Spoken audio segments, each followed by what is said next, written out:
Hi. Hello.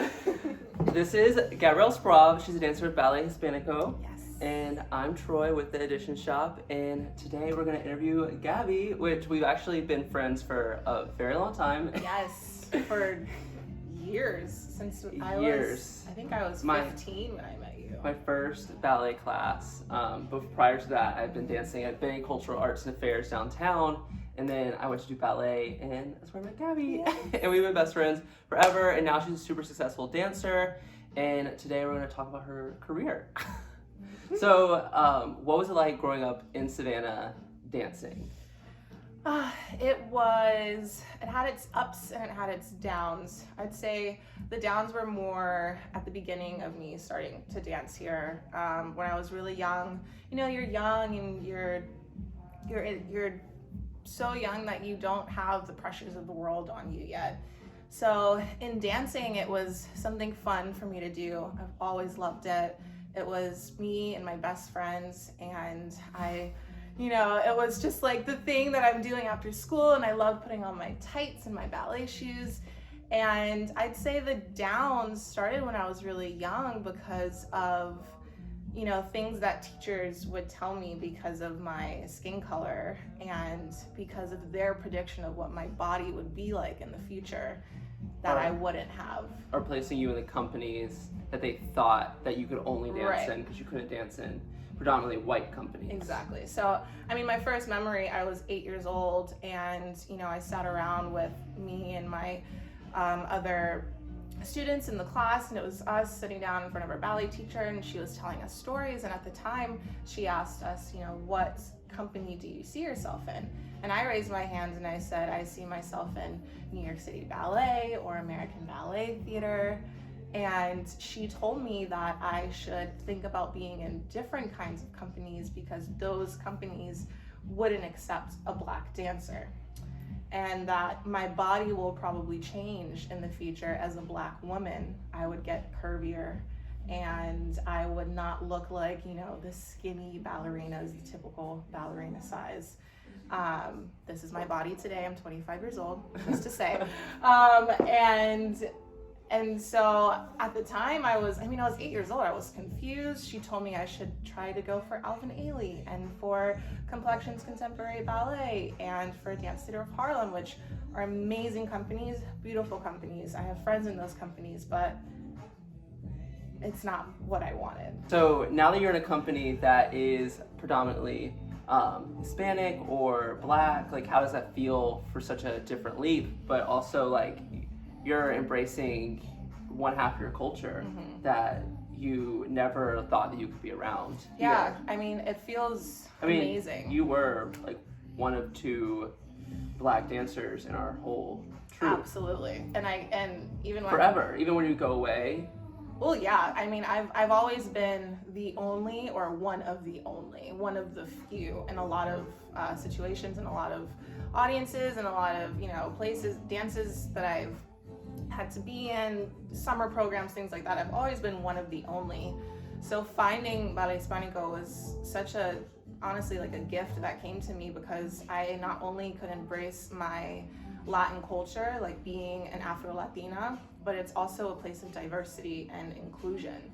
And it was honestly the best of both worlds for me. And you do a lot of education and outreach. Absolutely. We always go into the communities when we're on tour. We make sure that we really go into the minority communities so that kids can see themselves represented. And, boys can see, oh my God, I can be a dancer, and it's not so taboo. And, you have little girls seeing Black women, Hispanic women on stage, Asian women, Filipino, you have them see such diversity, and they're like, I can absolutely do this, regardless of where you come from. And Gabby's husband, fiance, is also in the company, almost married. And that's how you met, was dancing in the company, yes. But also exploring, and then you're getting to travel the world together. But right now in our current climate, how has the uprising of Black Lives Matter coming back into our culture affected you and how you feel?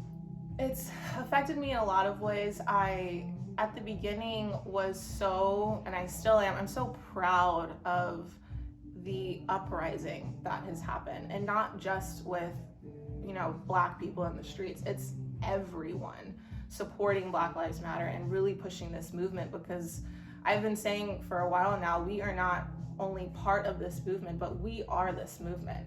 And it's created conversations in our own family, which is honestly, it's needed in a lot of families. It's started something that should be talked about. You know, we're gonna have Black babies in our future. That's how they're going to be seen in the world. Yes, they'll be half white, they'll be part, you know, Latin, but they're going to be looked at as Black babies, and they are. That's who they're going to be. So it's created a lot of conversation, sadness because of the killings and the shootings and the modern day lynchings that we have to see on social media every single day. It's something new. And there's anger mixed in there as well. You know, I'm so angry that we're still fighting this fight that we've been fighting all of our lives.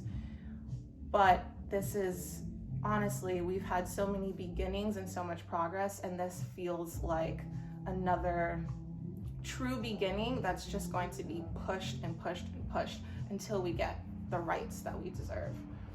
And you're trying to create a better world for your kids to live in. Absolutely. You know, like to not go through the same struggles that you had to endure.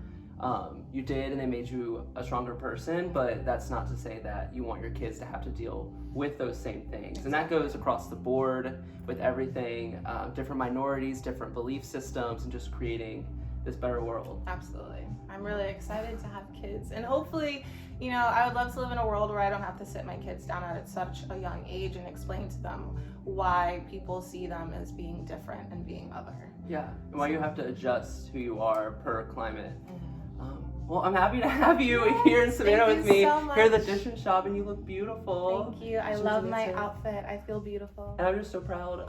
I'm so proud of all that you've like gone through, and it's so beautiful to see that you're in this company and you're being embraced and portraying how strong of a beautiful woman you are, because you've always been strong, but you live in a world where you're not told to be strong. So. Exactly. Oh, we're gonna like cry, but well, thank you so much for coming here and being at Mission Shop, and we're so happy. I love it. It's a beautiful shop. Everyone needs to come. Please, please, please. Thank you. Bye. Bye, everyone. Besitos.